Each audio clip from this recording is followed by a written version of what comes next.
উপস্থিত এলাকার প্রাণীপালক মা ভাই বোনেরা, সম্মানিত আমার দপ্তরের কর্মী,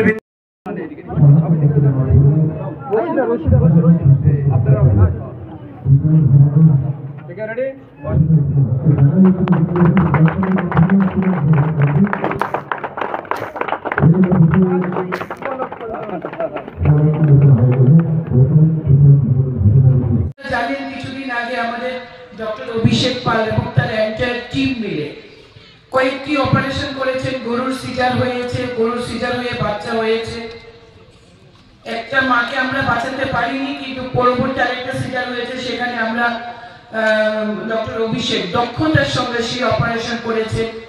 একটি গরুর পেটে বিশাল আকার টিউমার ছিল, সেটাও ডক্টর অভিষেক তার দক্ষতার মাধ্যমে, তার এন্টায়ার টিম এত পরিশ্রম করে সেই গরুটাকে বাঁচিয়েছিলেন।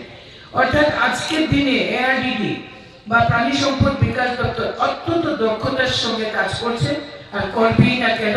কারণ তরুণ তুর্কি মন্ত্রী আমরা পেয়েছি মাননীয় সুধাংশু দাস মহোদয়ের জন্য একটা জুড়ে হাততালি আমরা চাই। চিন্তা করে এই অ্যাম্বুলেন্স ব্যবস্থা অর্থাৎ মোবাইল ভেটেরিনারি ইউনিট তিনি পুরো দেশব্যাপী চালু করেছেন। আমাদের রাজ্যে আমরা 13টা মোবাইল ভেটেরিনারি ইউনিট পেয়েছি, অ্যাম্বুলেন্স পেয়েছি, যেগুলি পুরো জেলায় ঘুরে ঘুরে যারা প্রাণী পালক আছেন, পশু পালক আছেন, সেখানে গিয়ে তারা পরিষেবা প্রদান করছে। সেখানে ডাক্তারবাবু থাকবে, প্যারামেডিক্যাল স্টাফ থাকবে, এআরডিএস স্টাফ থাকবে, এরা গিয়ে আপনার বাড়িতে চিকিৎসা পরিষেবা প্রদান করবে। তো এই ফ্যাসিলিটিটাও আপনারা এখান থেকে নিতে পারেন। এটা গেল আমাদের হেলথ সার্ভিস।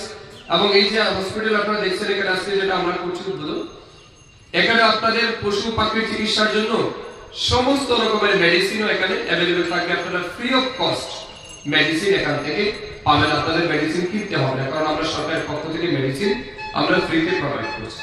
তো এই পরিষেবা আপনারা গ্রহণ করবেন।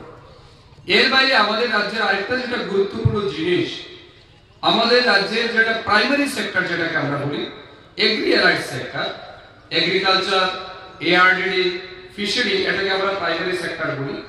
এটাকে আমাদের আরো বেশি মজবুত করার জন্য সরকার বর্তমানে অনেকগুলি পরিকল্পনা নিয়েছে।